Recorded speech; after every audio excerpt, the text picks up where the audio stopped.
सभी साधकों को मेरा प्रणाम। हम ये जो एकादशी की सीरीज कर रहे हैं उसमें काफ़ी लोगों को अच्छे अनुभव भी आ रहे हैं। कुछ लोगों ने आज तक जिन्होंने एकादशी का व्रत कभी किया भी नहीं था, उन लोगों ने मेरे ये जो वीडियोस है वो देख के जो एकादशी का व्रत शुरू किया उसमें उन्होंने बहुत ही सुंदर से कमेंट भी किए हैं। कुछ लोग जो व्हाट्सएप का नंबर है उसमें अच्छे से हमें मैसेज करके बताते हैं कि दीदी आपने जो भी एकादशी के व्रत के बारे में बताया वैसे हम कर रहे हैं, उसका हमें अच्छे परिणाम मिल भी रहे हैं। बहुत ज़्यादा ऐसे नहीं कह सकते कि हर जगह सफलता मिल रही है, लेकिन कुछ पॉजिटिव वाइब्रेशंस हमें ज़रूर मिल रहे हैं। तो ये बातें सुन के बहुत अच्छा लगता है।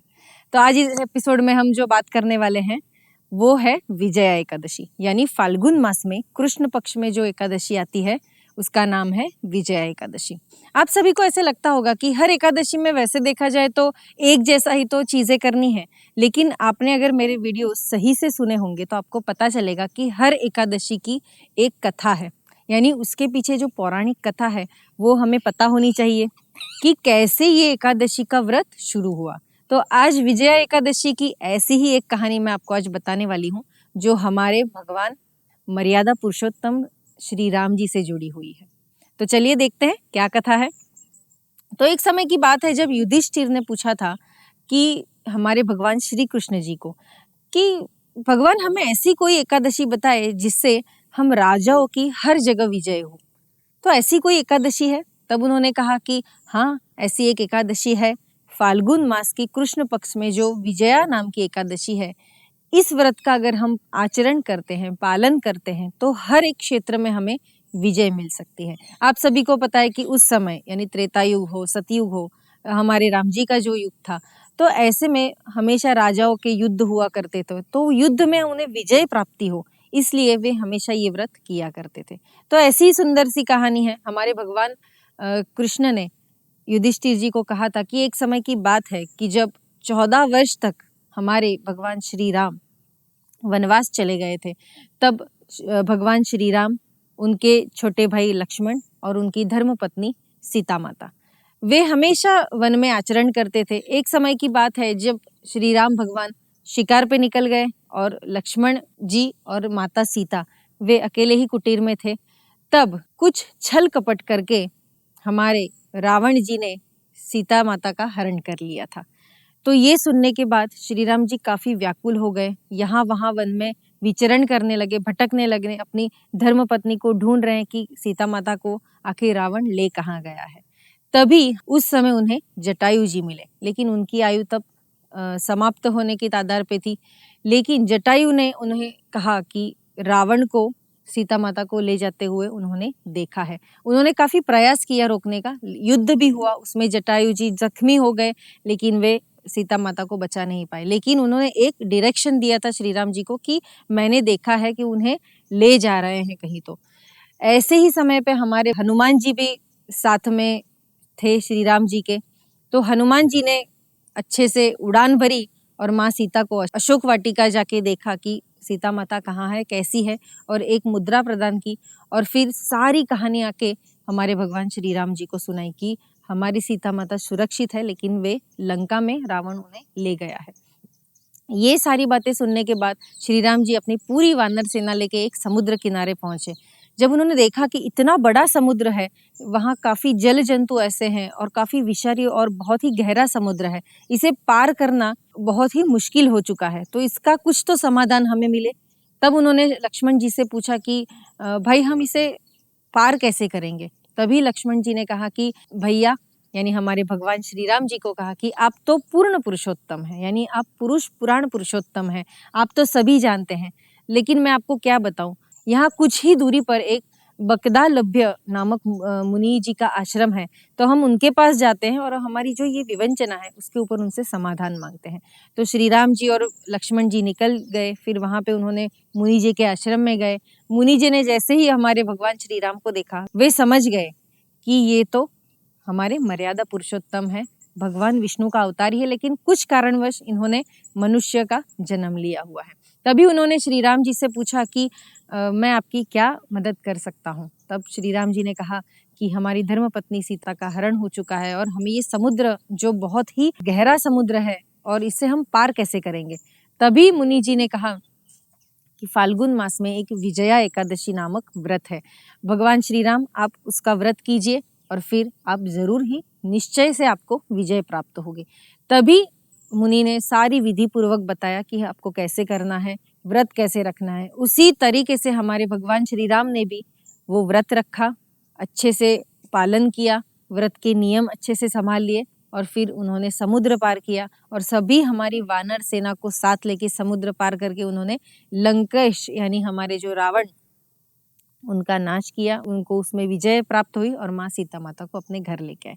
तो ऐसे हमारे भगवान श्री राम जी ने भी ये विजया एकादशी की है, तो क्यों ना हम भी हमारे जीवन में हर एक क्षेत्र में सफलता पाने के लिए ये विजया एकादशी करें। तो मैं आपसे यही कहना चाहूँगी कि आप अगर कोई क्षेत्र में सफलता पाना चाहते हैं या तो कहीं आपके काम भी रुक गए हैं और आप विजय पाना चाहते हैं, तो आप ये ज़रूर विजया एकादशी का व्रत कीजिए। तो चलिए देखते हैं कि विजया एकादशी का व्रत करते कैसे हैं। हम हमेशा एकादशी के व्रत में कैसे करते हैं कि दशमी के दिन हम नियमों का पालन शुरू कर देते हैं, लेकिन इस विजया एकादशी में दशमी के दिन हमें कलश की स्थापना करनी है। आप लोगों को लगेगा कि अरे ये तो कुछ नया है, तो जी हाँ, विजया एकादशी के दिन हमें उस दिन मिट्टी का, तांबे का, चांदी का या सोने का, जिसके पास जैसे भी कोई एक तांबे का हो या फिर मिट्टी का हो, वो कलश जो भी आपके पास है उसकी स्थापना हमें दशमी के दिन ही करनी है। दशमी के दिन कब करनी है? तो शाम के समय करनी है। तो आपके पास जो भी कलश है उसमें अच्छे से पानी भरिए, उसमें पल्लव डालिए। पल्लव यानी हमारे आम के पत्ते हो या फिर अशोक के पत्ते हो। अगर आम के पत्ते मिलते हैं तो बहुत ही अच्छा है। आम के 5 पत्ते या 7 पत्ते लीजिए, उसे कलश में डालिए, उसके ऊपर नारियल रख सकते हैं या तो फिर एक डिश यानी हम उसे कह सकते हैं एक ऐसे पात्र रखिए कि जिसके ऊपर आप सप्त धान्य रख सकते हैं। तो सप्त धान्य आपको पता होगा कि उसमें हम गेहूं रख सकते हैं, चावल रख सकते हैं, बाजरा रख सकते हैं, जो भी सप्त धान्य आपके घर में है उसे लीजिए और रखिए। और जौ जरूर रखिएगा सप्त धान्य में, वो बहुत ही जरूरी है, उसका भी एक महत्व है जौ का। तो ऐसे सप्त धान्य आप उसके ऊपर रखिए कलश के ऊपर। उस दिन आपको शाम के समय उपवास करना है। दूसरे दिन आप जब सुबह उठेंगे तो अच्छे से स्नान कीजिए शुचिर्भूत होके। जो कलश हमने कल रखा हुआ है उसके ऊपर नारायण जी यानी हमारे भगवान विष्णु की प्रतिमा रखिए और उनकी अच्छे से नारियल, सुपारी, जो भी आप भोग के तौर पे हमारे भगवान विष्णु को प्रिय है, वैसे तुलसी का दल रखिए, तुलसी के पत्ते रखिए, अच्छे से उसके पुष्प अर्पण कीजिए, चंदन का गंध कीजिए। ऐसे अच्छे से पूजा करके आप विष्णु चालीसा, विष्णु जी का मंत्र, कुछ भी जो भी आपको आता है उसका स्मरण कीजिए, उसकी साधना कीजिए। उस दिन आपको ये जो पूजा हो गई है उसके बाद आपको अगर संभव है तो भजन कीर्तन कीजिए। पूर्ण दिन आपको जागरण करना है, रात के समय भी जागरण करना है, दोपहर के समय सोना नहीं है। मैं हमेशा मेरे वीडियो में कहती हूँ कि जब हम कोई अनुष्ठान करते हैं तो दोपहर के समय हमें नींद नहीं लेनी है। रात को एकादशी के दिन हम पूर्ण जागरण करते हैं। कुछ लोग कहते हैं कि हमारा ऑफिस होता है, हमें बहुत स्ट्रेस होता है दीदी, तो शायद कभी-कभी हम सो जाते हैं। तो आप 12 बजे तक जागरण ज़रूर कीजिएगा।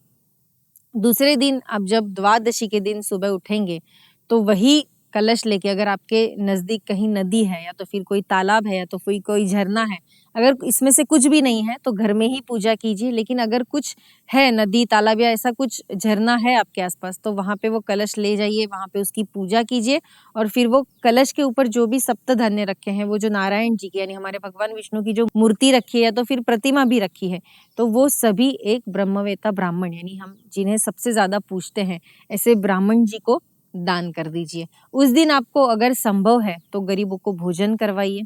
अगर संभव नहीं है तो जो ब्राह्मण जी आपके घर में आए हैं उन्हें कुछ सीधा दे दीजिए, यानी फिर गेहूं का आटा हो, चावल हो, गुड़ हो, ऐसा कुछ भी आप उनको दान दे सकते हैं।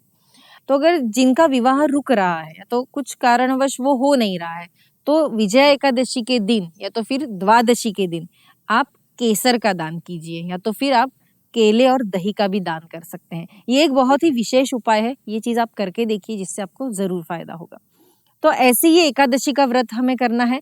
इसके नियम तो आपको पता ही है कि उस दिन हम मांसाहार नहीं करेंगे, मदिरा पान नहीं करेंगे और दूसरा है कि ब्रह्मचर्य का पालन आपको करना ज़रूरी है।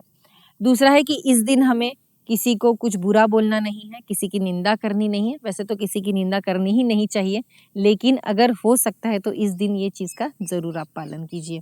दूसरा है कि आपको उपवास रखना है एकादशी के दिन। जैसे मैं हमेशा कहती हूँ कि अगर आपको डायबिटीज़ है या बीपी है या तो फिर और कोई बीमारी है और आप उपवास नहीं कर सकते हैं, तो आप फलाहार कर सकते हैं, दूध पी सकते हैं, फ्रूट के जूस पी सकते हैं। लेकिन कोशिश कीजिए कि एकादशी के दिन आप ज़रूर व्रत रखें। द्वादशी के दिन हमें इसका पारण करना होता है। ज़्यादा से ज़्यादा भगवान विष्णु की साधना करनी है। नारायण जी की जो प्रतिमा हमने स्थापित की है, उसके सामने बैठ के ज़्यादा से ज़्यादा आप साधना कीजिए। तो ऐसा ये विजया एकादशी का व्रत है। कोई भी क्षेत्र में सफलता पाने के लिए मैं कहूँगी आप ये विजया एकादशी का व्रत ज़रूर कीजिएगा। करने के बाद ही अनुभव आने वाला है। ऐसे नहीं है कि मैंने सोच लिया और हो गया और फिर उसके बाद हर जगह सफलता मिली है। एक ही विजया एकादशी करने से नहीं होगा। हर एकादशी का व्रत कीजिए, लेकिन विजया एकादशी इसमें खास है। तो मिलते हैं अगले एपिसोड में ऐसे ही एक अच्छे से और सुंदर से एकादशी के साथ। तब तक के लिए आप सभी को अगर कोई प्रश्न है तो व्हाट्सएप पे डाल सकते हैं। कई लोग कुंडली के बारे में पूछ रहे हैं आजकल, उनको भी मार्गदर्शन मिल ही रहा है। थोड़ा समय लगता है क्योंकि कुंडली देखने के लिए भी वक्त होना चाहिए और अच्छे से देखने के बाद ही हम उसके ऊपर समाधान देते हैं। तो आप हमसे जुड़े रहें। अच्छे-अच्छे कमेंट्स तो आप करते ही हैं, वैसे ही कीजिएगा। धन्यवाद।